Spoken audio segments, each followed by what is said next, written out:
Hello guys, ayan meron lang ako ipapakita sa inyo itong aming taniman dito. Napakaliit na espasyo pero nakakapagpatubo sila ng mga kailangan sa araw-araw. At meron silang sili, tingnan ninyo guys. So, napakadaming bunga ng sili nila. Oh. Nakikita ninyo. At ayan meron pa silang patubo. Napakaraming sili. Kung pasili-sili lang, ayan, ang dami oh. So, sa mga kababayan natin, mga Pinoy dito ay masisipag silang magtatanim. At ito, tingnan ninyo guys, oh, yung kamatis namumulaklak na. At ito yung coriander leaf. Ayan oh, kita nyo. Kung pa chicken curry lang, yan yung sinasawag namin dito. Masarap yan at pampabango. Meron na silang ito yung kamatis oh. Ang dami oh, di ba? Kaya kung mamumunga yan, napakadami mga kamatis na ma-harvest dito. Ito may mga malalaki na oh. Hilaw pa. At dito ayan pa oh guys oh. Daming bunga ng kamatis nilaw oh. Ayan oh, nagbubunga na. At dito yan yung ano naman, sili. Tingnan nyo, ang dami oh.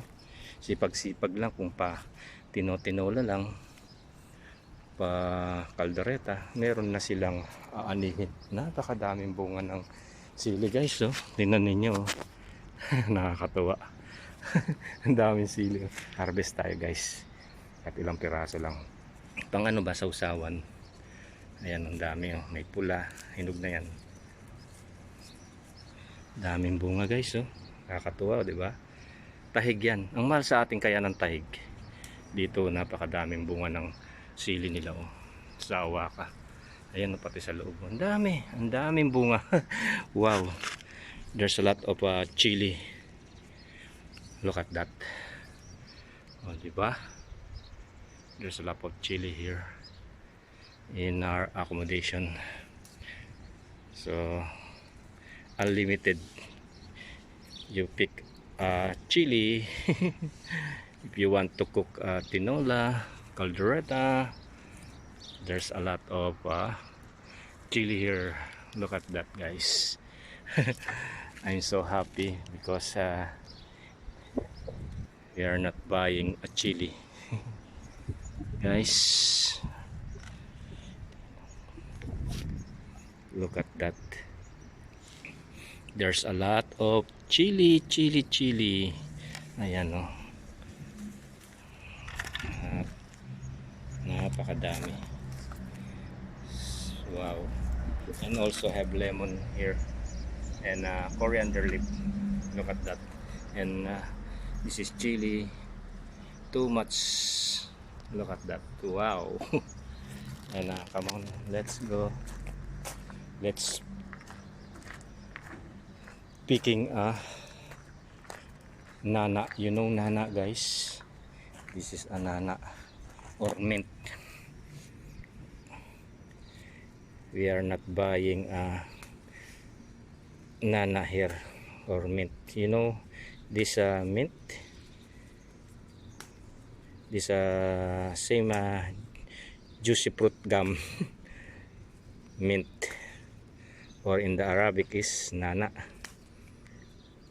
The flavor of mint, juicy fruit. This nana or mint,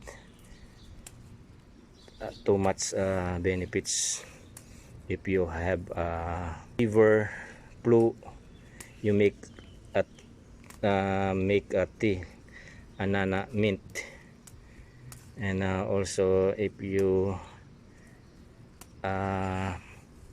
your stomach pain, just boil this and drink it. This also medicine for cough, fever and flu. You boil this and drink it. Make a nana nana tea. Look at that. And also there's a lot of chili. My goodness, look at that. There's a lot of chili here. And mint. We are not buying outside because there's a lot of nana here. Okay guys, hope you are enjoying to watch my video, and also have a saluyot. I don't know, this is that we call in Philippines saluyot. They cooking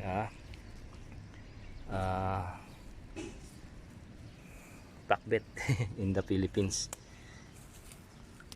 So guys, I want to show to all of you, this is our garden here in watching.